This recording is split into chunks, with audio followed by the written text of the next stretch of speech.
जय शिवराय मित्रांनो, मराठा समाजाच्या आरक्षणाचा मुद्दा दिवसेंदिवस पेटत चाललाय। अलीकडेच मुख्यमंत्री एकनाथ शिंदे यांच्या नेतृत्वातील महायुती सरकारने मराठा समाजाला 10% स्वतंत्र आरक्षणाची घोषणा केली आहे। मात्र मराठा आंदोलकांना हे आरक्षण मान्य नसून ओबीसी प्रवर्गातूनच आम्हाला आरक्षण देण्यात यावं अशी मागणी मराठा आंदोलकांनी केली आहे। त्यामुळे मराठा समाजासाठी नेमकं कुठलं आरक्षण फायद्याचं आहे, ओबीसी प्रवर्गातील की 10% स्वतंत्र, याचंच उत्तर आपण या व्हिडिओच्या माध्यमातून जाणून घेणार आहोत। पण त्याआधी तुम्ही आमच्या चॅनलवर नवीन असाल तर आत्ताच आमचं चॅनल सबस्क्राईब करा व हा व्हिडिओ अगदी शेवटपर्यंत बघायला विसरू नका। मनोज जरांगे पाटील यांच्या नेतृत्वात मराठा समाजाने भलं मोठं आंदोलन काही महिन्यांपूर्वी उभं केलं होतं। या आंदोलनाला व्यापक स्वरूप प्राप्त झालं।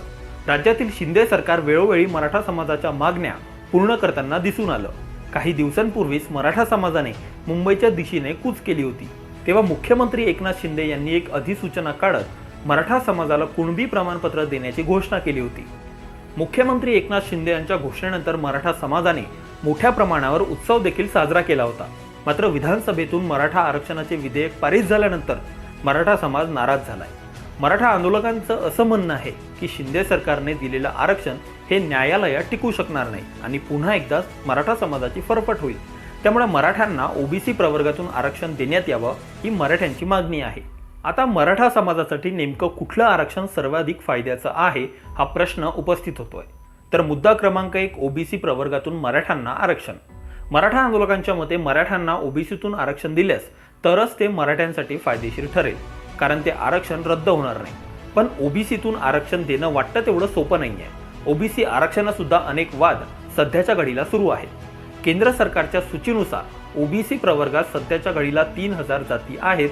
त्यापैकी केवळ 1000 जातींना ओबीसी आरक्षणाचा फायदा झाला आहे। शिल्लक 2000 जातींना ओबीसी आरक्षणाचा फायदा होत नसल्यानं केंद्र सरकारने ओबीसी आरक्षणात सुधारणा करण्यासाठी रोहिणी आयोग नेमलाय।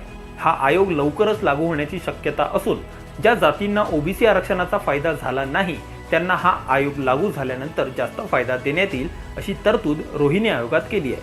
म्हणजे उदाहरण द्यायचे झाल्यास ज्या जातींना ओबीसी आरक्षणाचा सर्वाधिक फायदा झाला त्यांना पुढच्या काळात 27 पैकी केवळ 2% आरक्षण देण्यात येणार व ज्या जातींना सगळ्यात कमी फायदा झाला त्यांना 27 पैकी 10% आरक्षण देण्यात येणार। आता या सर्व गुंतागुंतीत मराठा समाजाचा ओबीसी प्रवर्गात समावेश केल्यास मराठा समाजाला आरक्षणाचा किती प्रमाणात फायदा होईल हा संशोधनाचा विषय आहे। दुसरीकडे शिंदे सरकारने स्वतंत्र 10% आरक्षण मराठा समाजासाठी राखीव ठेवल्याने मराठा समाजाला याचा फायदा होण्याची शक्यता आहे। मात्र या ठिकाणी मराठा समाजाचा तर्क असा आहे की हे आरक्षण उच्च व सर्वोच्च न्यायालयात टिकू शकणार नाही। मराठा आंदोलकांचा हा तर्क अगदी बरोबर आहे, कारण यापूर्वी सुद्धा 2014 व 2018 मध्ये न्यायालयाने मराठा आरक्षण रद्द केलेलं आहे। भारतीय संविधानानुसार केवळ 50% आरक्षण देण्यात यावं अशी तरतूद आहे। मात्र गेल्या काही वर्षांमध्ये तामिळनाडू, बिहार, पश्चिम बंगाल, मध्य प्रदेश व हरियाणा यासारख्या राज्यांनी 50% आरक्षणाची मर्यादा ओलांडत जास्तीचं आरक्षण आपल्या राज्यात लागू केलं आहे। विशेष प्रकरणामध्ये एखाद्या जातीचा मागासलेपणा सिद्ध केल्यास 50% आरक्षणाची मर्यादा ओलांडून जास्तीचं आरक्षण दिलं जाऊ शकतं अशी तरतूद राज्यघटनेत करण्यात आली आहे। आणि या सर्व राज्याचे उदाहरण देऊन मराठा आरक्षण न्यायालयात टिकवण्याचं सरकारचं ध्येय आहे। 2014 व 2018 मध्ये आरक्षण न्यायालयात टिकू शकलं नाही। त्याचं कारण असं होतं की ते आरक्षण देताना मराठा समाज मागास आहे हे कुठेही सिद्ध करण्यात आलं नव्हतं। याउलट शिंदे सरकारने मराठा समाजाला 10% आरक्षण देताना स्वतंत्र मागासवर्ग आयोगाची स्थापना करत मराठा समाजाचा मागासलेपणा सिद्ध करण्यासाठी विशेष मोहीम राबवली होती। या आयोगाने महाराष्ट्रभरात प्रत्येक जिल्ह्यात एक सर्वे करत मराठा समाज खरंच मागास आहे याचे पुरावे एका अहवालाच्या माध्यमातून मांडले होते। 2.5 कोटी कुटुंबांचे सर्वेक्षण मागासवर्ग आयोगाने केले।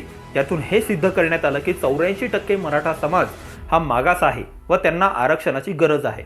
माजी मुख्यमंत्री देवेंद्र फडणवीस यांच्या काळात देण्यात आलेल्या मराठा आरक्षणामध्ये ज्या त्रुटी होत्या त्या त्रुटी शिंदे सरकारने भरून काढल्या व मराठा समाजाला न्यायालयात टिकणारं आरक्षण जाहीर केलं।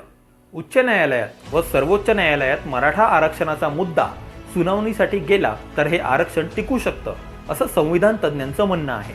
त्यामुळे हे आरक्षण टिकलं तर ओबीसी आरक्षणापेक्षा मराठ्यांसाठी हे स्वतंत्र 10% आरक्षण फायदेशीर ठरेल असा निष्कर्ष आपण काढू शकतो।